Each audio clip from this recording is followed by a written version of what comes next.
नमस्कार दोस्तों, मैं आपका दोस्त अनुज फिर से आपके साथ एक नए व्लॉग के साथ। और आज हम करेंगे कॉफ़ी पे चर्चा।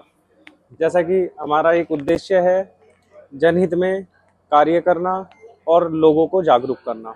तो आज हमारा चर्चा का विषय रहेगा प्रदूषण। प्रदूषण पे हम कैसे कंट्रोल कर सकते हैं, प्रदूषण के हम क्या उपाय निकाल सकते हैं और प्रदूषण को कैसे हम एक तरफा शिकस्त दे सकते हैं। इस विषय पे हम बात करेंगे। हमारे श्री वैभव भाटी जी हैं हमारे साथ नमस्कार जी। नए व्लॉग में और ये अपनी राय हमारे साथ रखेंगे। भाटी जी, आपका क्या कहना है इस प्रदूषण के ऊपर? प्रदूषण से अनुज भाई बहुत पहले तो बहुत बहुत धन्यवाद मुझे इस ब्लॉग में शामिल करने के लिए।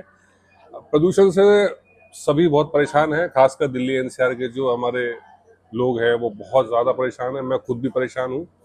और मैं तो क्योंकि प्रदूषण हम ज़्यादातर एक्चुअली होता तो पूरे साल में है ये प्रदूषण, मगर क्योंकि सर्दियों में हवा का जो मॉइस्चर कंटेंट होता है वो ज़्यादा होता है, हवा डेंसर होता है, घनत्व होता है, इसलिए हमें ज़्यादा से ज़्यादा प्रदूषण इसी महीनों में दिखाया जाता है। AQI 700 के पार है, 800 के पार है और ये बहुत ही ज़्यादा घातक है।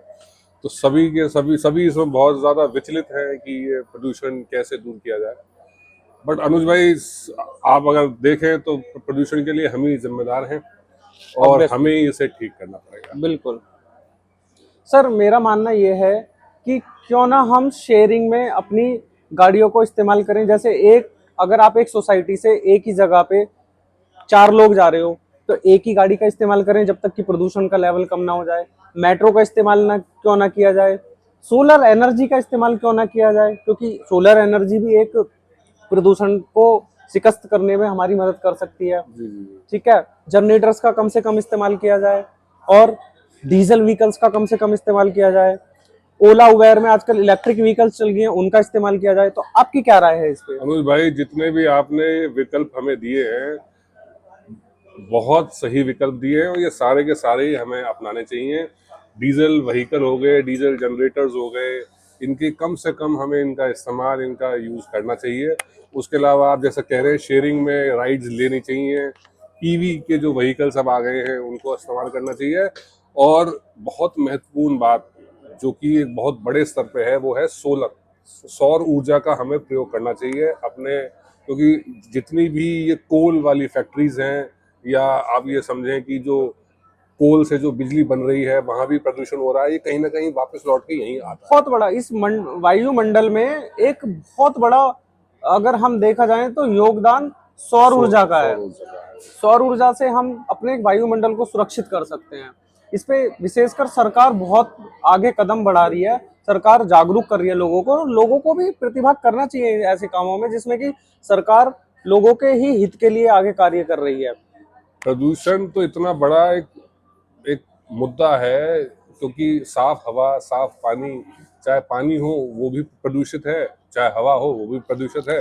और कॉन्स्टिट्यूशन में हमें ये अधिकार दिए गए हैं कि हम साफ हवा और साफ पानी के साथ जिएं। लेकिन देखिए वैभव जी, कहीं ना कहीं हम ही लोग इसके लिए जिम्मेदार हैं और हम ही इसका समाधान निकाल सकते हैं। बिल्कुल। समस्या यह है कि हम सब लोग एक कंफर्ट जोन के आदी हो गए हैं और कंफर्ट जोन से हम लोग बाहर नहीं निकलना चाहते हैं। जब तक हम लोग कंफर्ट जोन से बाहर नहीं निकलेंगे तब तक ये काम संभव नहीं है करना।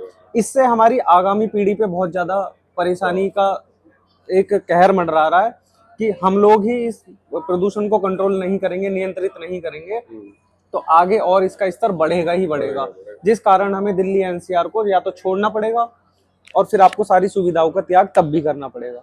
तो बेहतर है आप बताए गए विकल्पों को अच्छे से अच्छा, जो आप मुझसे भी अच्छा जानते हैं, उनको इम्प्लीमेंट करें, उन पे फोकस करें और अपनी नई पीढ़ी के लिए उज्जवल भविष्य की आप एक नई जिम्मेदारी लें और प्रदूषण को कंट्रोल करें। इसी के साथ मैं आपका अनुज, धन्यवाद, नमस्ते, जय हिंद दोस्तों।